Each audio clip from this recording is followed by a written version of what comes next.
If we don't want sex and we're in a relationship with somebody and sex was always part of our equation and then we opt out of sex, like, no, I don't want to have it anymore. We owe that to our partner and to ourselves to really go a little bit deeper and understand what would possibly make me in the mood for sex. What have I liked about sex in the past? Like, do a little bit of work because you know it's important to your partner. You're listening to Sex with Emily. I'm Dr. Emily, and I'm here to help you prioritize your pleasure and liberate the conversation around sex. From cheating to sexless marriages, we're back with another juicy Am I the Asshole episode. Today, producer Eric and I let you know if you're being an asshole in your sex life and relationships, answering questions like, am I the asshole for wanting to leave my partner after he cheated when I cheated first? Or am I the asshole for not wanting my fiancé to talk about sex with my best friend? Tune in to find out and let me know what you think in my socials. If you have a scenario where you're wondering, am I the asshole? Submit your Am I the Asshole questions to sexwithemily.com/AITA. We've been loving these so much, you guys. Keep them coming. Please rate and review Sex with Emily wherever you listen to this show.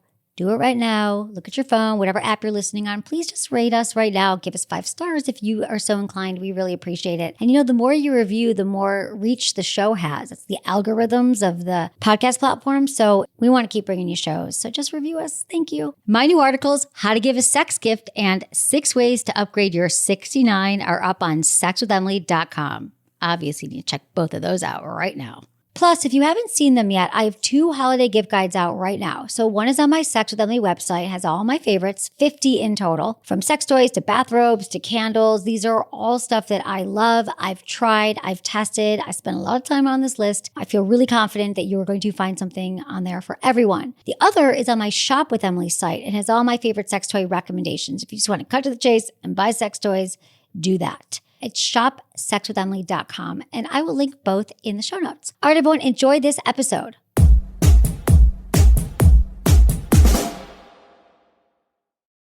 By now, you've probably heard my Magic Wand story. It's a brand that's been part of my personal journey for more than 20 years. But no matter how many times I sing Magic Wand's praises, I'll never be able to fully capture the story of this incredible brand. Well, now journalist and author Kate Sloan just completed a limited audio series documenting the history and impact that Magic Wand has created over the last 56 years. It's called Making Magic, and the series chronicles Magic Wand's incredible brand story through interviews with nearly 40 experts, performers, business owners, educators, and fans. So I got a sneak preview of the series, and what I loved is that Kate weaves together snippets from all their interviews into this amazing story arc. She covers Magic Wand's journey from appliance store massager to its legendary influence on culture and sexual independence. And it's all just fascinating. The first episodes of Making Magic are available now at makingmagicseries.com or on all popular podcast platforms. Just search for Making Magic or visit makingmagicseries.com today.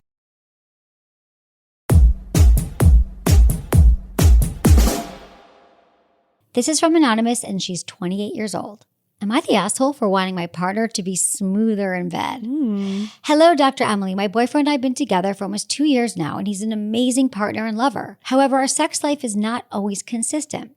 Our sex life has been improving over time. We communicate our sexual needs to each other in ways we can improve, but it seems whenever we try new positions or techniques, things get awkward because he is constantly adjusting his position, or he'll get a leg cramp, or he'll see I'm not enjoying it as much as he would like me to. We seem to have missionary down really well, but I get bored of doing the same old position. Trying new things always seems to lead to awkward movements and me getting turned off or him losing his erection.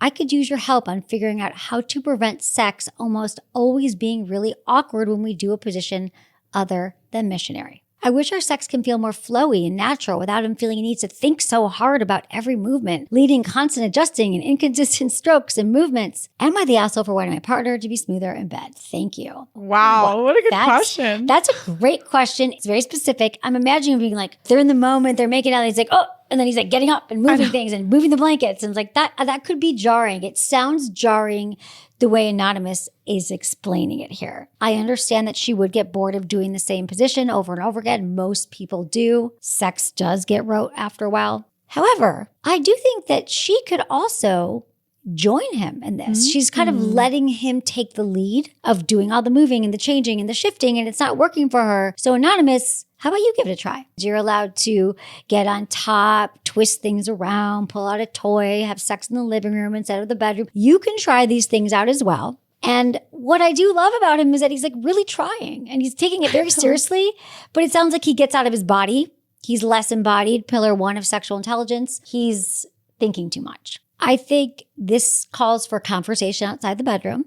For sure, my timing, tone, and turf conversation, which is a free downloadable guide on our site you can check out. But listen, talk to him next time you are at dinner, date night, and just say, I so appreciate that you are always trying new things in the bedroom.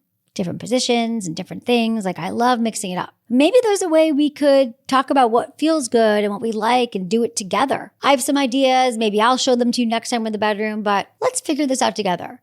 Or you could also say, so what is working for you? What's not? You could have those sexual state of the union conversations that I welcome everyone to have. And if you're making your goals for 2024 right now, please add a sexual state of the union conversation, maybe once a quarter to your relationship. And talk about like what's working, what's not working. This would be a perfect time to do that. I think you could also, in the moment, when he's trying something, you could just be a willing participant. You could make it sexy too, Anonymous. You could just kind of start making out with him, maybe start caressing him, move in the way that you want to move around. So you could also help. Like, I'm just getting the sense that you're just kind of lying there and receiving. Because she says, things get awkward because he's constantly adjusting his position. He'll get a leg cramp and he'll see I'm not enjoying it as much as he would like me to. It should be more of a collaboration, third pillar of sexual intelligence, of like, does this feel good to both of you? Each sex position, whenever you're trying a new one, should be like, how does this feel? A position that felt good with one partner might feel really uncomfortable for another. So it's always good to check in, even if you're with the same partner for 2 years. And you also say, our sex life is improving over time. We communicate our sexual needs to each other. So if you're doing that, this seems like this would be a great conversation to add along. And you can even acknowledge that I notice sometimes when you're trying these positions that I think is so great that you're taking initiative, you seem to be adjusting a lot and moving around a lot. And so maybe we could even just play with it when we're not having sex. Like maybe next time you get in bed together or after you've sex, you'd be like, let's try it right now. Because what I think happens is when we're trying something new and we're caught up in the moment and we're aroused, it's hard to really get comfortable. It's hard to be embodied sometimes because you're like, is this right? Does this feel good to you? Feel good to me? But if you could practice and be like, you know what would make this position really comfortable if I took a pillow and put it under my knees or under my head or under my back or on my stomach. And so you could kind of play around with what kind of props and positioning works when you're not in the moment. That is literally a genius idea. Like, you don't want to get distracted. You want to be feeling your hottest and most sexual. So if something feels uncomfortable, you want to just move right on to the next thing.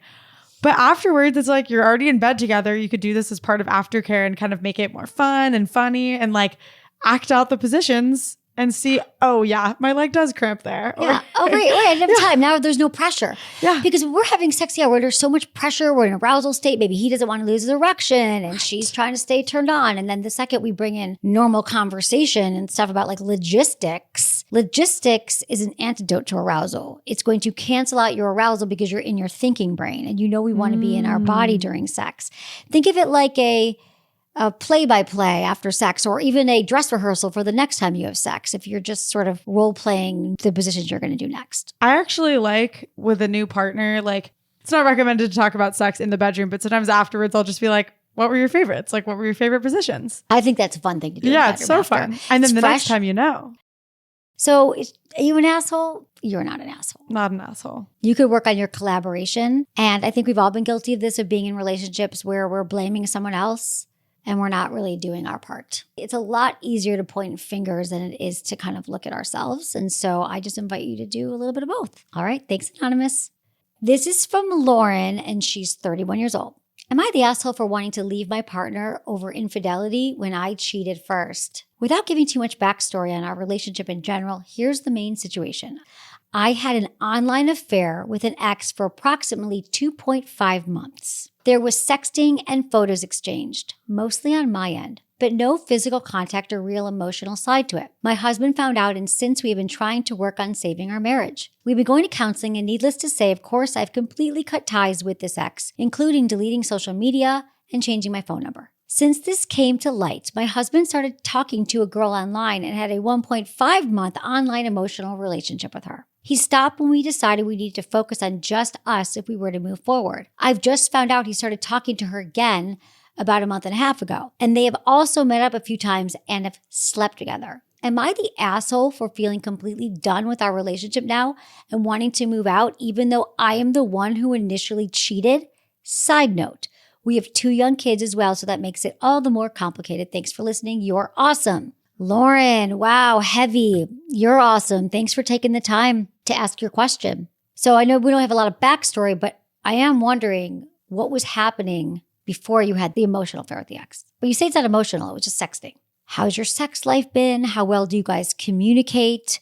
Was it already on the brink of some kind of crisis or change because something pushed you to having this online affair? Now, maybe just being a mom of 2 small kids because you're probably very, very busy. Maybe this was a really delightful distraction for a while. It's kind of common when you are going through something to be like, I'm just going to text this person and numb myself for a little bit and just have a little bit of serotonin and dopamine that comes from getting the text and feeling connected to someone. But you didn't take it into any physical contact or anything. I get that.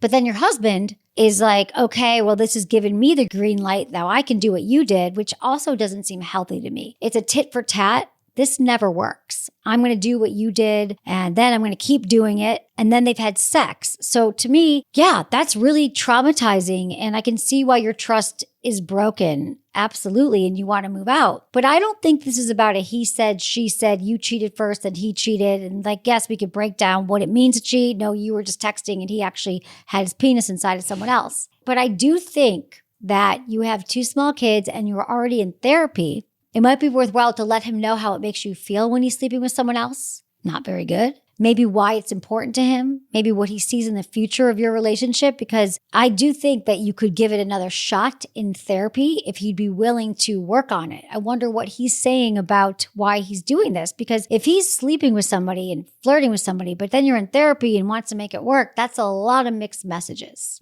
and can be really, really hurtful. So again, I don't think it's about who did what. It's about where are you today? You know, so many times in relationships, we get all bogged down in the details that he said, she said, this happened first. This is a very common way for couples to fight. They're never going to agree on the facts. He has his side, you have your side. And I'm going to tell you right now, you will never both see it the same way. You're probably not going to come to a place where he's like, oh, you're right. My cheating was actually worse than your cheating and I feel bad. It's not about details anymore. It's really about your dynamic, resentments that have built up. Do you both have the same vision for the relationship if it works?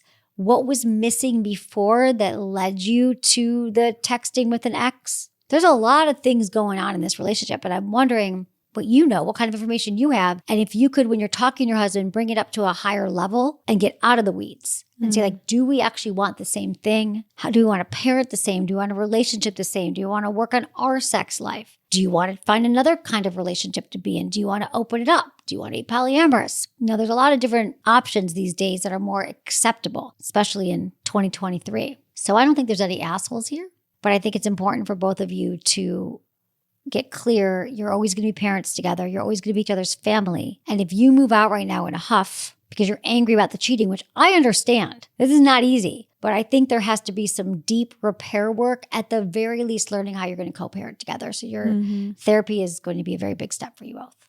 Yeah, I love what you're saying about getting out of the weeds and thinking about what's important today. I'm curious if she's making the connection between her husband's affair and her online affair, or if he's also making that connection and telling her this is why and justifying that. And I guess he also would need to get out of the weeds then too, unless there's another reason why he's hanging out with this woman that's not just to get back at her. What I'm hearing is it probably originally started that way. Like if you did it, you've given me the green light, the go ahead to do it.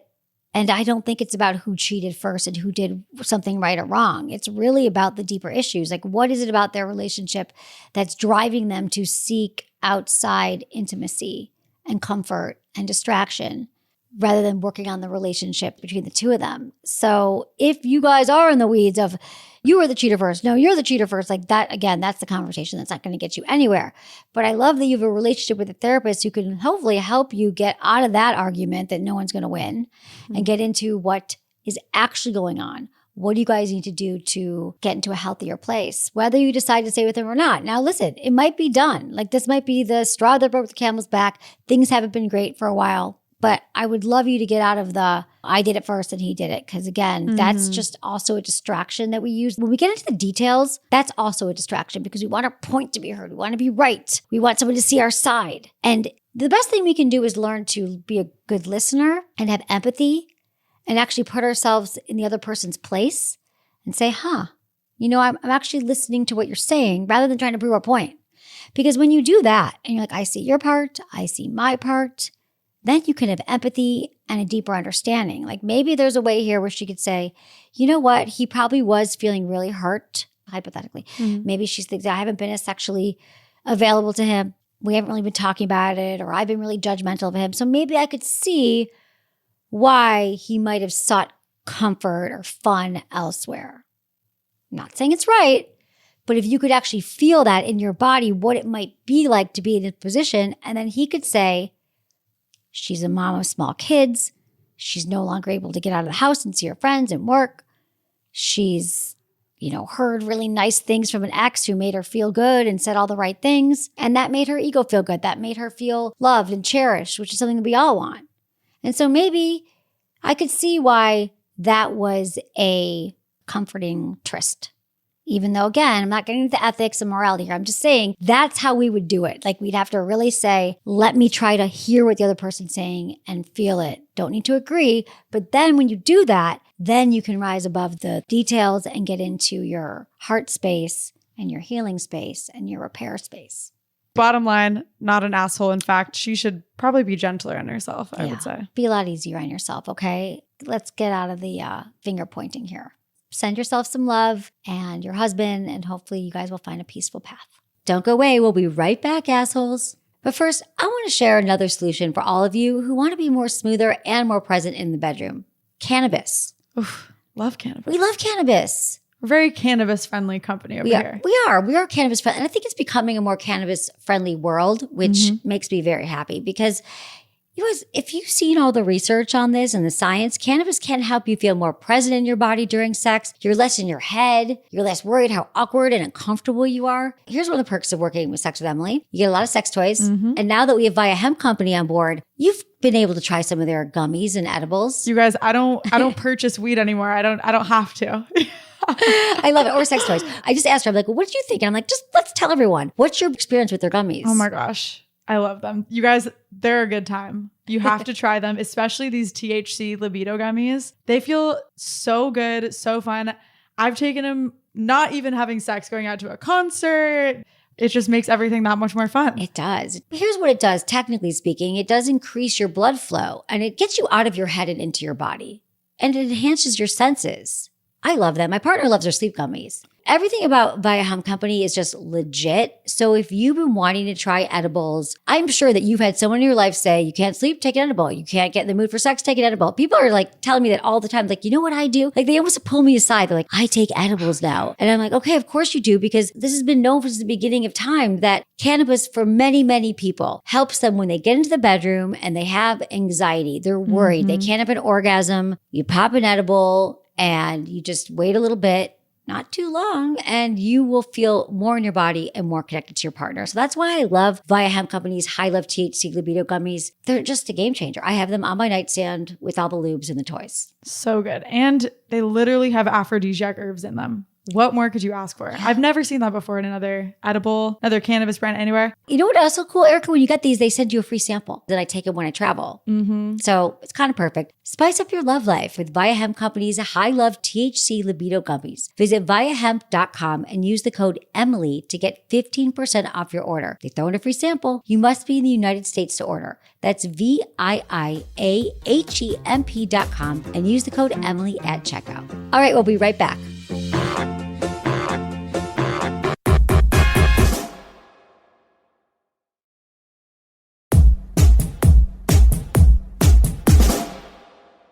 This is from Katie, and she's 32. Am I the asshole for not wanting my fiance to talk about sex with my best friend? Hey, Dr. Emily, I don't know what kind of advice I need or if I'm just being paranoid, but please help. I just got engaged a couple months ago and our wedding is in 1 month. It seems rushed, but we've been dating for a year and a half and I didn't want to move in together before being married. Or soon to be married. We've been having some trouble in our relationship that is now affecting our sex life. On top of adjusting to living together, his son is having health issues and there's a lot of stress. But my issue is with how much he talks about sex outside the bedroom. It's almost all the time in social settings. Most of the time it's in light humor and it makes our friends laugh, but we have a mutual friend who actually introduced us and happens to be my best friend, who's extremely vocal and detailed about her and her husband's sex life, i.e. naked yoga and how her husband is laying underneath and touching her kitty, etc. I don't think she's talking about her cat. She doesn't talk exclusively to my fiance about these things, and it's usually in group settings. But it bothers me because they have a really close friendship and he's already a hypersexual conversationalist. I asked to see his phone and there were messages from her stating how she got laid by her husband, my fiance's best friend, and they ended up in 69 and stuff like that. I confronted both about it and just explained that it makes me uncomfortable, but they have been friends for 5 years and she is happily married. Am I wrong for feeling insecure about the context of their conversations? Oh my gosh. This is complex. I'm going to start out by saying here is you are not the asshole to feel your feelings about your partner texting your best friend about sex, even though she's open about it and did it in public. I think it's valid to have your feelings and it's okay to let them know how you feel, which you did. I love that you confronted them. I do, but I want to know what happened because this is where we have to set boundaries. And you could say, I love that you guys are friends, but it does make me uncomfortable. And I have a feeling in this case, there's not enough amount of explaining here that I think is going to make her feel better. And I just want to say that that's okay. I do think that you get to, in a relationship, talk to your partner about these things. Now, listen, he doesn't have to agree with you, might not understand. This might take some time talking about it. But what I suggest is asking him what he gets out of it. What does he enjoy about that conversation? And let him know how it makes you feel. If you say, it makes me feel less safe, it makes me feel a little threatened, even though I know you both are really good friends, but I'm just not okay with it because how it makes me feel. Your husband then has a choice. I'm going to guess that your husband doesn't want to make you feel bad in any way. And if you could avoid that by not just texting your best friend, I'm recommending that that's the place to go. However, in these discussions, this is not a dictatorship.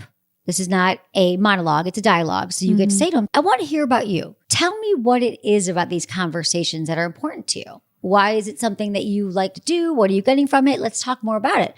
Because then maybe you can understand his perspective. Maybe it gives me lightness in the middle of the day.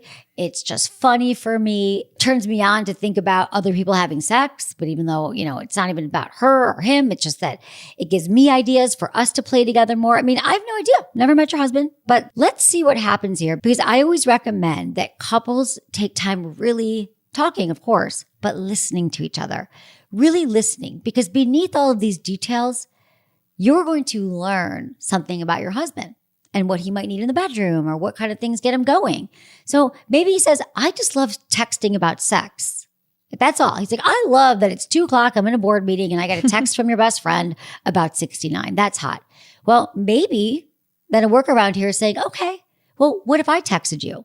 What if I sexted you about what I'm thinking about later? You could ask your husband, would that fulfill your need? Would that fulfill your urge? In all of these scenarios where we're finding disagreements with our partners, a lot of times there are compromises and there are ways to find our way back to each other. I highly recommend more conversations, but you are not wrong for feeling your feelings about their conversations, even though it feels and sounds very safe. You're all friends. She's doing it together. It's not like she's saying one thing in public and doing something else with your husband. She's pretty transparent and authentic to who she is, it sounds like.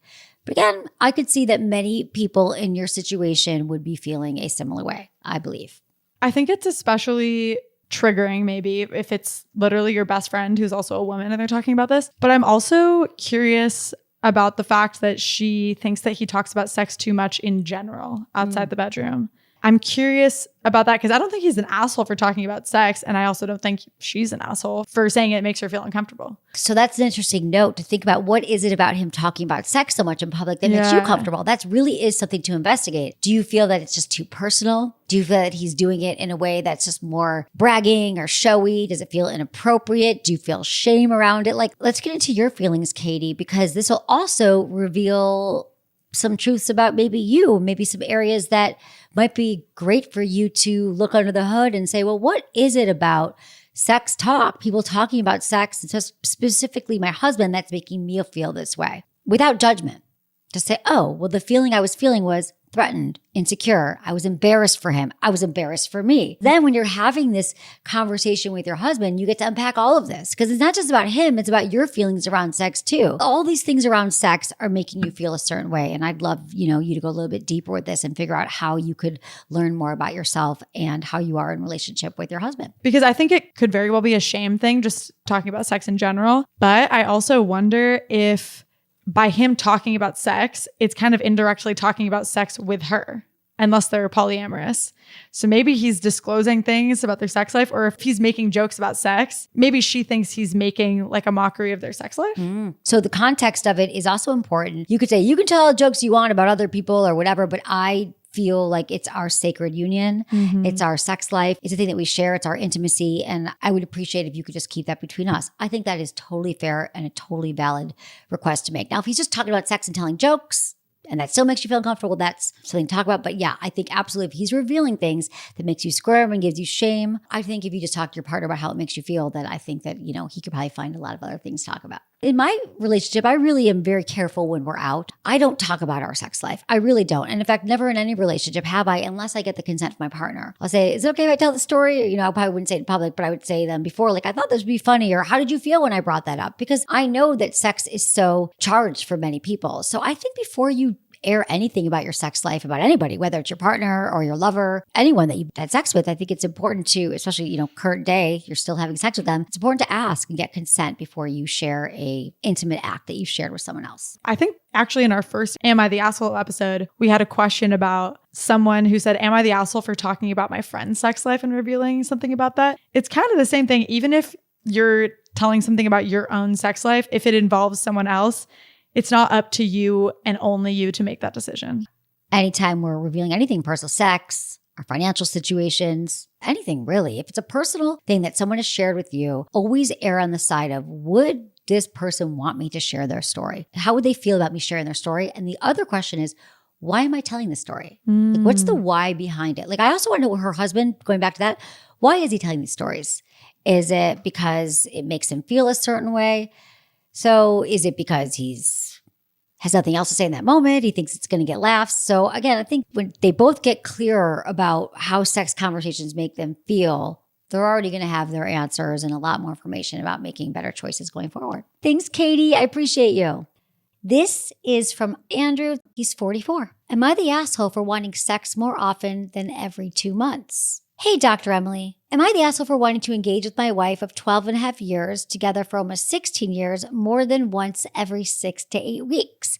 She will often verbally and non-verbally reject my advances, and whenever I bring up the subject, on the right timing, tone, and turf, she makes me feel like it's a me problem and quite frequently gets angry with me for bringing it up. She has seen what the last 5 years of HRT has done for me and my sex drive, that's hormone replacement therapy, but she more or less has refused to go down that road herself. I always make sure she orgasms whenever we engage. More recently, I've considered whether I should approach her about opening up our marriage, as I would never cheat. I feel like something should change in this area. No, I don't think you're the asshole for wanting to have sex more than once every 6 weeks to 2 months. Pretty common. Couples are going to have mismatched sex drives, different libidos. In order to feel more connected to our partners and have a shared intimacy, we need connection. We need touch, sex. This has to be a conversation, even though she's making you feel like it's your problem and gets angry. So you've been together for almost 16 years, and I'm guessing this kind of came up, probably crept up on you over time. You're also taking hormone replacement therapy. So that's also going to be a big change in your drive.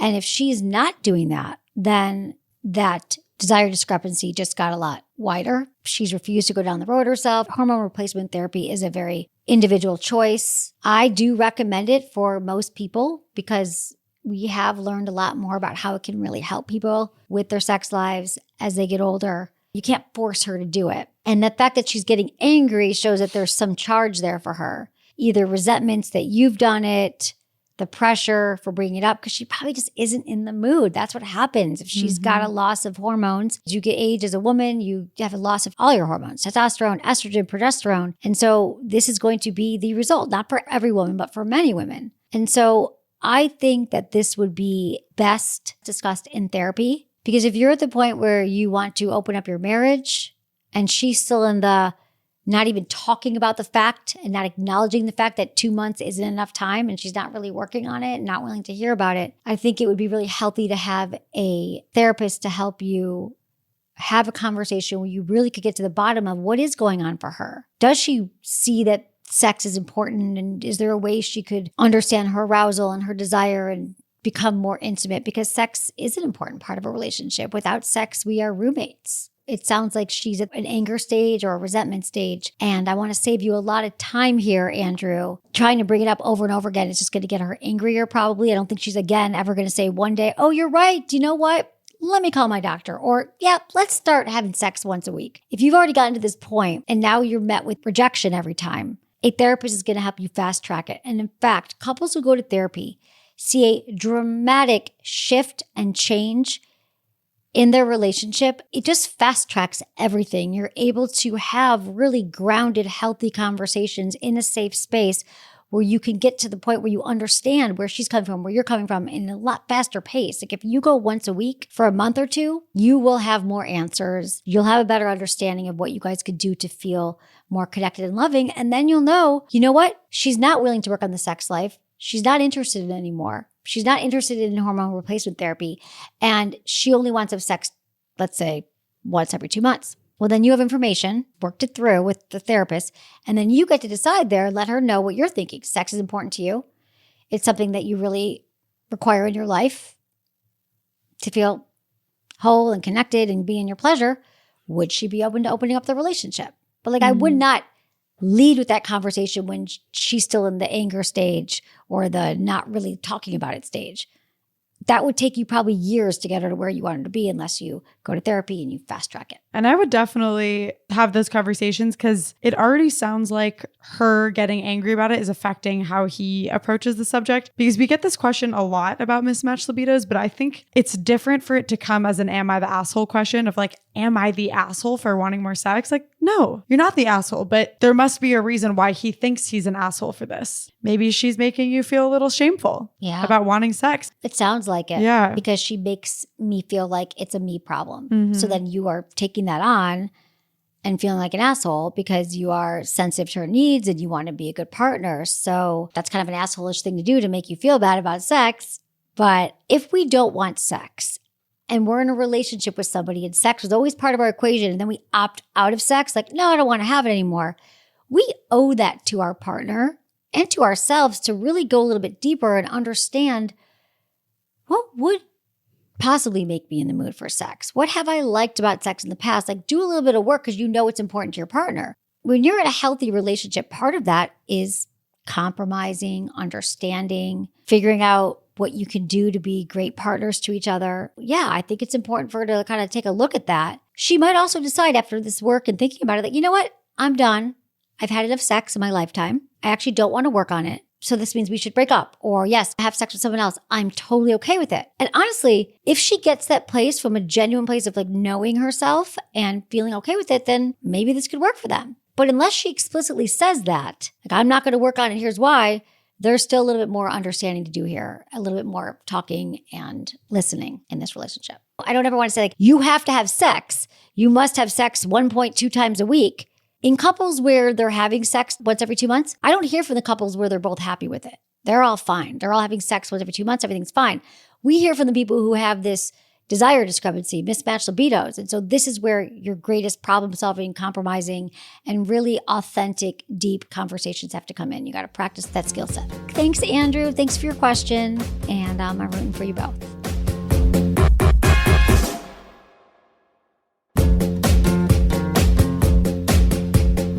That's it for today's episode. See you on Tuesday. Thanks for listening to Sex with Emily. Be sure to like, subscribe, and give us a review wherever you listen to the podcast, and share this with a friend or partner. You can find me on YouTube, Instagram, Facebook, and Twitter at Sex with Emily. Oh, I've been told I give really good email, so sign up at sexwithemily.com. And while you're there, check out my free guides and articles for more ways to prioritize your pleasure. If you'd like to ask me about your sex life, dating, or relationships, call my hotline, 559-TALK-SEX. That's 559-825-5739. Or go to sexwithemily.com/askemily. Special thanks to Acast for powering the Sex with Emily podcast. Was it good for you? Email me, feedback@sexwithemily.com.